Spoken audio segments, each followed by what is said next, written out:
Hundreds of reenactors will be in Youngstown this weekend for the War of 1812. Joining us now to share how you can be a part of the action is the executive director of Old Fort Niagara, Robert Emerson. Robert, good morning. Good morning. Let me clarify that. We're not reliving the war, we're just reenacting it.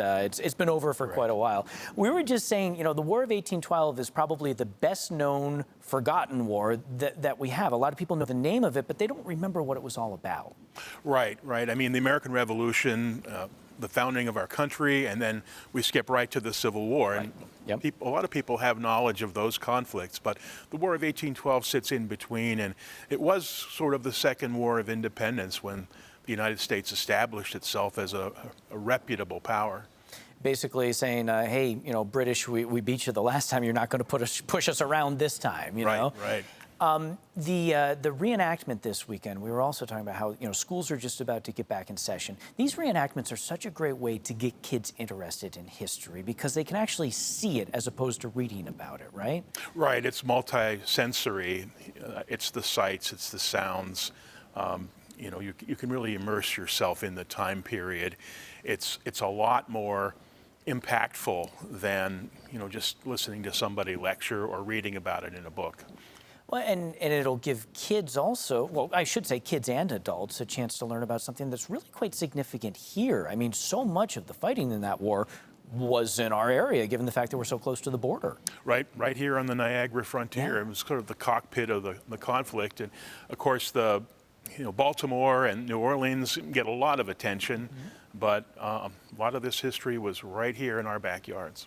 Old Fort Niagara played a role. I mean, you are literally going and seeing these reenactments in the place where some of these battles happened. Right. There were artillery bombardments between Fort Niagara and Fort George. The British captured Fort Niagara in December of 1813 and held it to the end of the war. So it was right in the middle of the conflict. You know, aside from the reenactments, what can people expect? What can people expect if they head up this weekend? Well, we'll have tactical demonstrations.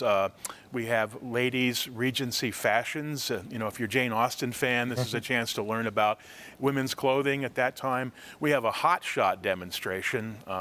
They had red hot cannonballs that they would fire at wooden targets, buildings or ships, and they were virtually unable to extinguish them, and it would set the building on fire. So we demonstrate that at noon each day. It's a pretty interesting demonstration. And we have the eminent 1812 historian, Richard Barbuto, will be giving a lecture at 2 o'clock on Saturday about the Battle of Queenston, which, of course, between Lewiston and Queenston, again, right in our backyard. So that'll be on Saturday only. We also have musket demonstrations, artillery firing, music. So it's really a way to step back into that time period. And this, the war had such an impact on the early history of our region. Everybody should know about it. Well, and again, like I said, great way to get the kids into a history mindset as they head back to school. Good luck with everything this weekend. Thanks for coming in. Thanks for having me. You betcha. And the weather looks quite good. Listen, they fought no matter what.